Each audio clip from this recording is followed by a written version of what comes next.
Hi, everybody. Thank you for joining us. My name is Carol Oldham. I'm the Executive Director of the Massachusetts Climate Action Network, and this is the Mcan Power Half Hour. So today we're going to be talking about offshore wind, and I have two fabulous guests here with me. I have Ann Berwick, who is the former chair of the Department of Public Utilities. Welcome. Thank you. And I've got Amber Hewett, who is with the National Wildlife Federation. Thank you for coming. Thank you for having us. Yeah, and so I thought what we could start out by doing is maybe have you guys talk each a little bit about sort of yourselves and how you got involved in offshore wind. So Ann, do you want to tell us a little bit about the Department of Public Utilities? Sure. The Department of Public Utilities actually regulates the investor-owned electric and gas distribution companies like Eversource and National Grid. So that it may be surprising that I'm so involved in offshore wind and other renewables actually.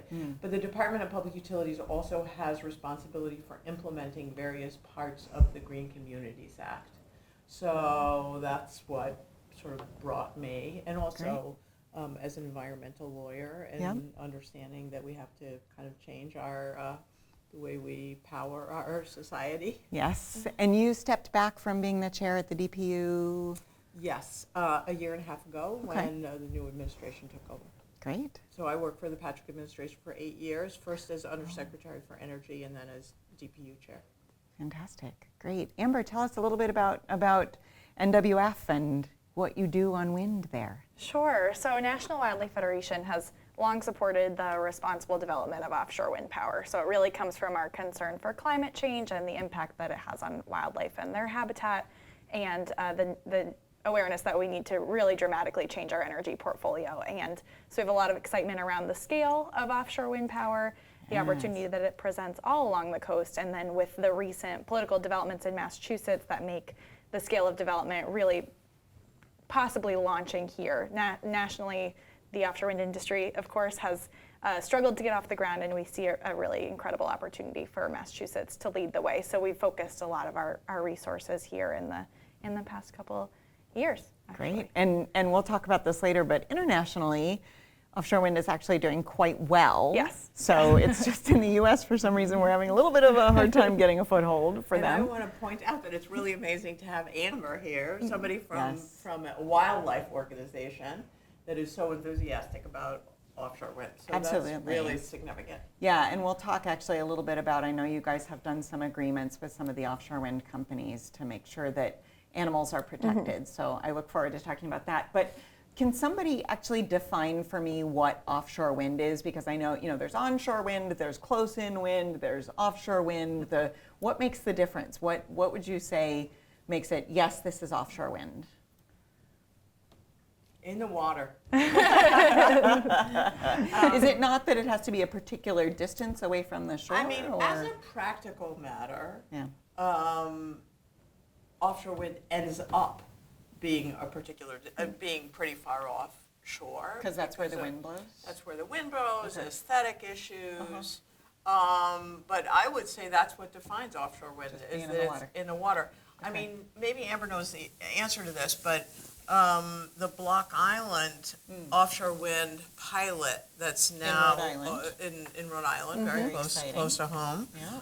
That's not very far offshore. It's 3 miles from the island, so it's far. It's not visible from mainland Rhode Island, but because Block Island, state waters surround Block Island, so it's actually being built in state waters since it's in the waters surrounding the island. And they were running basically diesel generators for everything on the island until they started building this, Block right? Island is an incredible story. It's an incredible story because the island has run entirely on a diesel generator. They bring 1 million gallons of diesel fuel on a ferry to the island every year and run entirely on that power plant. And because of that, they pay the highest electric rates among the highest electric rates in the country. Yeah, they pay something like 50 something cents. I mean, a kilowatt hour. It's really dramatic. Yeah. So and we pay what, like 14 cents? 12, something like that. Yeah, so a big difference. Yeah, a big difference. So even the pilot project, which is a more expensive project than we'll see at a large scale, it actually is cutting their electric rates really significantly, almost in half. Yeah. So actually, so on the sort of scale issue, I know one of the things is the bigger we go, the cheaper it is. And so I've heard that 2,000 megawatts is the magic number, and there are studies that are supporting that. Can you guys talk a little bit about that? Sure. So the University of Delaware earlier this year released a study that found that 2,000 megawatts is the scale that, with a commitment to that amount of offshore wind power, that within a decade offshore wind will be able to be cost competitive. It will get to a place where the market can take over. And so that's the number that we hope to see in a bill that is being debated as we speak. And ultimately, that's just the beginning, right? That's a fraction of what's out there. There are more than 8,000 megawatts of potential just in the areas leased off of the coast of Massachusetts. So a 2,000 megawatt commitment is a commitment to get started in a really strong way. And how many houses would that power? Do either of you know? It's I tough know to a say. lot. It's tough to say. A lot. A whole lot? I mean, it's tough to say because it would be different at different times of the year. I mean, Right, so that makes sense. maximum, a peak demand moment for Massachusetts is about 14,000 Yeah, that's megawatts. right. Is that right? So at our most demanding moment, Right. a seventh of that. Yeah, yeah, okay. So, and I know one of the great things about offshore wind is that it would, and particularly 2,000 megawatts of offshore wind, is that it would create a whole lot of jobs for the areas that are really struggling because they've seen fishing disappear and that kind of thing. And I know that you have been speaking on a couple of panels that have had to do with, sort of jobs and the folks who are along the coast who've been struggling Yeah. with some of those economic issues. Can you tell us a little bit about the Yeah, jobs sure. piece? I mean, New Bedford, I've heard, and even if this isn't exactly correct, if it's close, it's stunning. Yeah. Is that New Bedford was once the wealthiest city in I've the heard that as well. world. Yeah. World. Yeah. Yeah. In the world. Amazing. So, the opportunities for jobs related to offshore wind are equally stunning. Yeah. Because we're not just talking about building the turbines, and Right. we're talking about a whole industry, right? The ships, the restaurants and housing Right. to accommodate the workers. Yeah. So it's And then the it's- maintenance for the long yeah, run. the maintenance. So, yeah. there really, there aren't a lot of great opportunities for keeping the lights on that are clean and create jobs. Yeah. So, to my way of thinking, and I'd be interested in Amber's view, there are really three in this Okay. part of the world. One is energy efficiency, right? Which we people, love. all those people putting, all kinds of insulation in your home. Those jobs can't be outsourced. Those are They got to happen here and now. They've got to happen here. Another is solar, right? You've got to put PV on the roof, and that Yeah. takes workers here. And the other is offshore wind. So it's great. I'm all for bringing hydro from Canada. It's relatively clean. It doesn't create jobs here. Right, it's The not way gonna- energy efficiency, solar, and offshore wind do. And we were going to have a guest from New Bedford who unfortunately had a conflict at the last minute. Do you want to sort of put on your hat of being, what is it, Paul Can't Paul do DeJohn, justice, right? but New Bedford really is a unique and special story, and it's an important one to really keep on the center of the offshore wind conversation, because it's an example of a community that struggled in the face of expiring industries, and they really made an early investment in being a port that was equipped to deploy offshore wind infrastructure. So that investment has been made. It's ready. Yeah. It's ready to be put to work, and so we can. It's now the only port facility in the country that's equipped to deploy offshore wind infrastructure. right? Or it I was didn't the realize- first, I guess. yeah. Rhode Island is catching up, and so. But we have these these ports that are ready to be put to work, and those are, as Ann was saying, those are local jobs. Those jobs can't be outsourced. That's offshore wind is an industry internationally that supports over 75,000 employees. So these are long-term, high-quality, high-paying jobs. Yeah. That it's creating a new exciting career path for our young people to Yeah. go into. I mean, these jobs they're cool. Yeah, they're cool, they're fun, they're out on the water. Yeah. And, we ought to be the center of the action. Yes. Because we have, lots of people say, we are the Saudi Arabia of offshore wind. I don't know that that's the best analogy, but you get the point. I mean, southern New England offshore has like about the best wind, certainly in this country, and as good as in Europe, where there are 84 wind farms with And I got over to- 3,000 wind turbines. Oh, wow. I didn't realize there was that many because I got to fly over. I was visiting my cousin in Norway a couple Christmases ago, and I got to fly over one of the ones in the North Sea, and it was one of those, I was hauling my husband over to the airplane window, being like, look, look at them all. There's so many. Yeah. So many wind turbines. It's amazing. Yeah. And so I know that one of the reasons that Mcan, is really in favor of offshore wind, and obviously, this is true for NWF as well, and you mentioned this, is the climate impact. So, sort of taking dirty energy offline and getting clean energy online. Can either of you talk a little bit more about sort of the positive climate impacts of implementing 2,000 megawatts or 8,000 megawatts or, however many we can get to of offshore wind? Yeah, I mean, so I'll give you my elevator speech on climate change, Great. Which is we need to use more electricity. So Not usually how those start. Catches attention, though, right? yeah. So the idea is we use energy for basically three purposes. Basically, one is the conventional electricity uses, keeping the lights on, powering our cell phones. Yeah. Another is transportation, and another is heating buildings.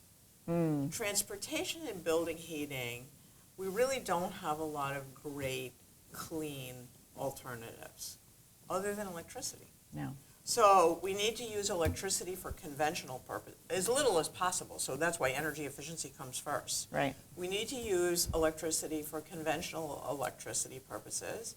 And then to the maximum extent possible, we need to use efficient electric technology for transportation and for heating buildings.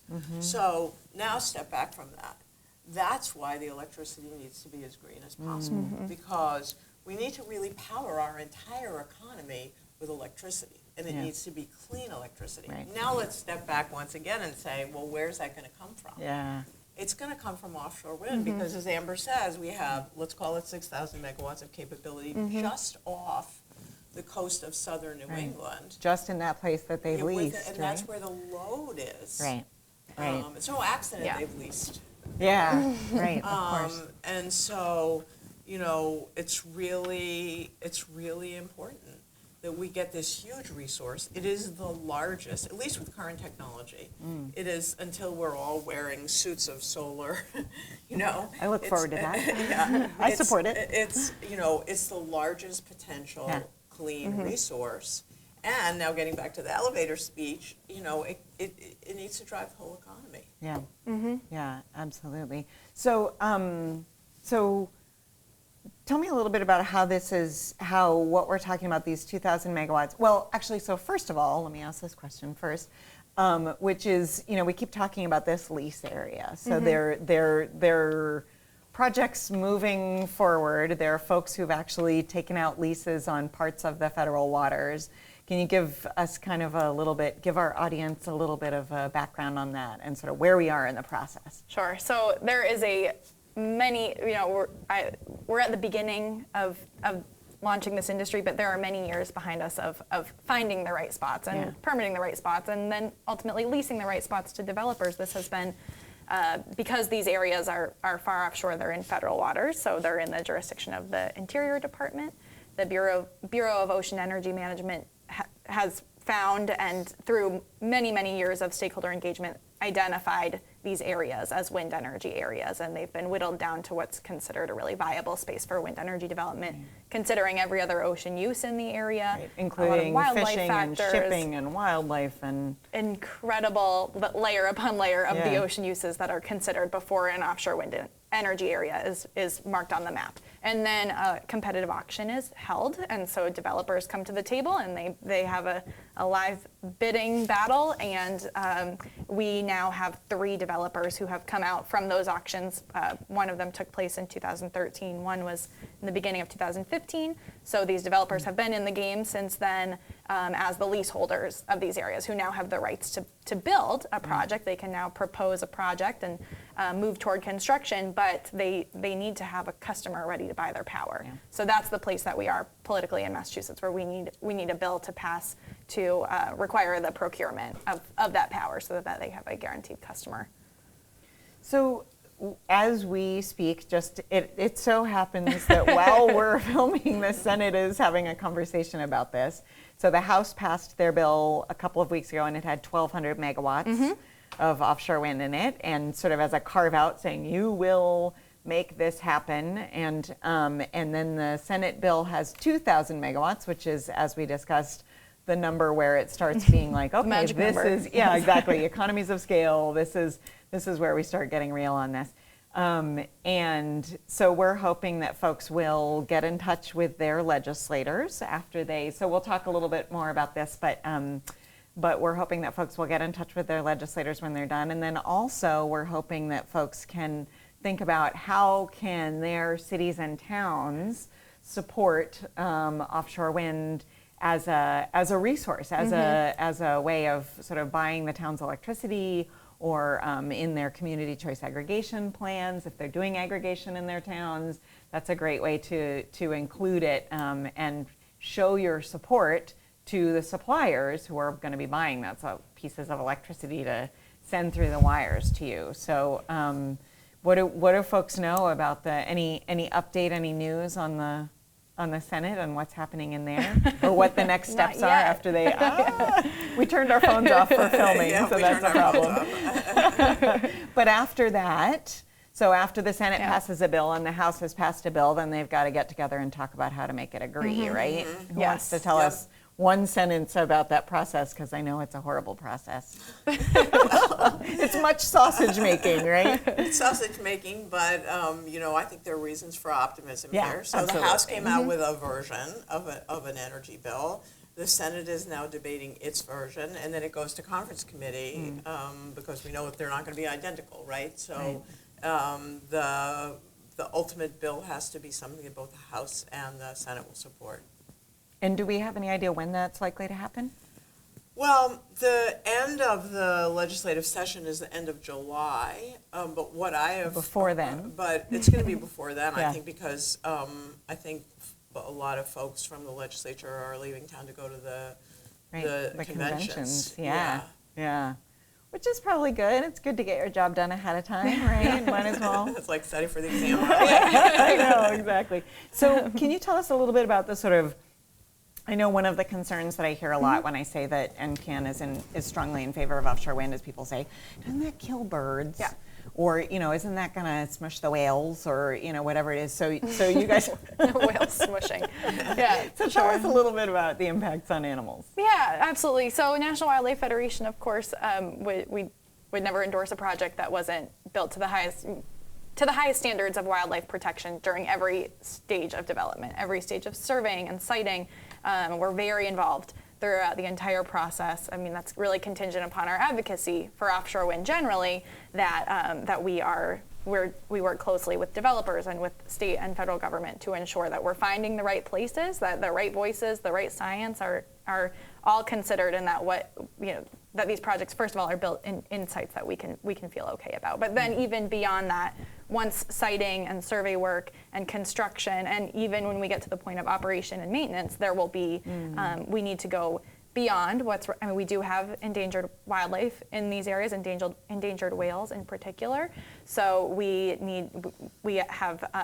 working to have agreements in place with developers to ensure that they go above and beyond what's required, because actually what's required is not entirely enough to ensure that there are no impacts. I mean, we cannot afford to have an impact to a North Atlantic right whale. There are fewer than 500 of them in the world. So, but fortunately, we know how to make sure that this is done right. We know what needs to happen. We know what kind of monitoring needs to be in place, and the vessel speeds that need to be enforced. And so, fortunately, developers don't want to have an impact on whales either, right? Yeah. We're all in this. They don't want that news story. We're there to help make sure that beyond what's required, that really what we know here's what we know needs to happen. And fortunately, we've had really, really productive conversations so far. And I think, we learned from Cape Wind also. It's worth noting that you don't want those vulnerabilities legally in with your project as well. So they have, you know, an added incentive to really work to the highest standard. Yeah. Yeah, I mean, I agree with everything Amber said, but also I would just add, it's notable that Mass Audubon endorsed Cape Wind. Yeah. So, you know, people say, wait, how can you be in favor of offshore wind? Aren't there really big problems for birds? And, you know, I think the answer is they have to be cited appropriately. Right. But when they are. But also, at the end of the day, climate It's change climate isn't change. great for all living beings Yes. either. So let's just remember, remember that. Yeah. That's a very good point. important to note. So that's why we're here. This is out of concern for climate change. So we know that climate change is among the greatest threats to wildlife and habitat, and we also know that our energy infrastructure, our current energy profile is a leading contributor to that. Yeah. So we need to dramatically change what our energy profile looks like, and that's where I think really hitting the point that offshore wind power is uniquely a solution that rises to the scale of our challenges. I know we say megawatts a lot and it sounds abstract, but this is a huge amount of power. an amount of power that could really replace power plants. This is utility scale energy, and that's unique. It's a large amount of power, really close to some of the biggest load in the country. And also, you know, note that we are, I think we started talking about this earlier, but we're so lucky on the East Coast. The West Coast doesn't have the same kind of opportunities we do for offshore wind because the continental shelf drops off really quickly. Oh. And so So we actually have somewhere to plant it Yeah, where yeah. they don't. Okay. So with current technology, it's far easier to put wind farms in relatively shallow water. Yeah. We have that. We have really strong winds. Yeah. We have relatively shallow water, and we have load. Right. I mean, Everybody we're needs sort of the power. Yeah. paradise Yeah. for offshore wind. So, and I know that recently the turbines have gotten, you know, they sort of keep getting bigger and better, and they spin slower so that, you know, again, there's less danger to any sort of migratory birds or anything like that. So like, how big are these once they start building these? Yeah. My new they're favorite huge, visual right? is so the turbines that are being built in Block Island are a great example. So that's state-of-the-art technology. These are each turbine is a 6 megawatt machine. Whoa. And they're 150 meters in diameter from end to end. The blades, if you were to lay that down, it would not fit in Fenway Park. So these are massive. And fortunately, now that we have them going up in Rhode Island, this doesn't need to be an abstract conversation anymore. We Right. can go out and see these Right, up and right. running and Take a really video and show people. internalize the scale of the Yeah. resource. So that's 6 megawatts. Cape Wind is talking about 3.6 megawatts, much smaller. Yeah. And the companies with the leases off Massachusetts and Rhode Island are talking 8 megawatts now. Wow, really? And Yeah. moving possibly to 10 megawatts. Oh my gosh. So Well, that's where we're They're lucky big. with this booming Yeah. industry in Europe. That while we're Yeah. figuring ourselves out politically making it here, better and better they're and better. improving the technology, and Yeah. they've been doing so since 1991. and we Yeah. can take advantage of Yes. that. I mean, Absolutely. they make the mistakes and we With so benefit. much lessons learned. Yeah. So let's talk again about what we'd like people to do when they see this show. So we've got our audience that is out there, and they're going, oh my gosh, I'm so glad that this is so great and such a great opportunity for Massachusetts. What do I do next? So what do they do next? What would you guys say on that? Well, it depends in part on exactly when this Yes. is airing and when people are watching Yes. the program. They should certainly, even if the bill has passed the Senate, they should call their legislators nonetheless, because their legislators, so there'll be a very small number of legislators on the conference committee that is Yes. ultimately going to put together the House and the Senate bills. But, you know, they can ask their legislators to talk to the conferees. And they can say And thank you also- for voting for a Oh, good bill, yes. which is, you know, it's always nice to be able to say thank you. And also, is Mcan going to put on its website who the conferees are? Yes, thank you. So we are. So what we're going to do is we've got a website that's massclimateaction.net/wind. and we're going to keep that updated for everything, what Right. happens with the bill, what the next steps are, who the conferees are, how to get in touch with your legislator, all of those pieces. So that's all going to be there. So again, that's www.massclimateaction.net/wind. We tried to make it very easy. So call your legislator, and if your legislator happens to be one of the conferees, Yes. then call them. Get your friends to Get call, get your everybody neighbors you to know, call. get all your neighbors to Yes, call. yes. And so it's going to be really important to be in touch with the conferees, Mm-hmm. but also important just to be in touch with your legislators generally. Yeah. And tell all your friends, if everybody would take upon themselves, watching this program, would take upon themselves getting 5 friends or family members Yes. to make these phone calls, Yes. that'd be great. Yeah. We could get a lot done. Yeah, I mean that's it. I mean we need our legislators and Governor Baker to be hearing that Massachusetts is really ready for offshore wind power. That's the message that this education gap that we're working to fill. It seeks to inspire people to speak up because we need people to understand how unique and important this resource is. Yeah, look at what advocates have done in Oh my terms gosh. of forcing the Kinder Morgan pipeline Incredible. to pack Yeah. it up. Yeah. And then, So if much you'd asked me movement so 2 far. months ago, 3 months ago, is there going to be a natural gas piece in this bill? I would have said, yeah, definitely. I would have put money Right. on that. No, it's not Right. there. It's not So- in either version of the bill. Right. So Incredible. we know that the public can have. Right. People power works. It works. It does work. Yep. Well, and again, I mean, I think another piece, because people call their legislator and then they're like, okay, what can I do locally? And again, if anybody's working on community choice aggregation in their town, make wind part of the language so that Absolutely. it's, that's one of the first purchases that's given preference as soon as it, hits any sort of, as soon as it starts coming down the wires that the folks can start buying it. I mean, I think that's, post legislation, what can folks do? And I think that's, but I agree with you that also call and thank people and call and let them know that you heard what happened and that you're glad of it. I think that's a really important message. And write a letter to the editor. I mean, really get your public support out there. And I mean, I think there's so much sort of discouragement around these days about government. Yeah.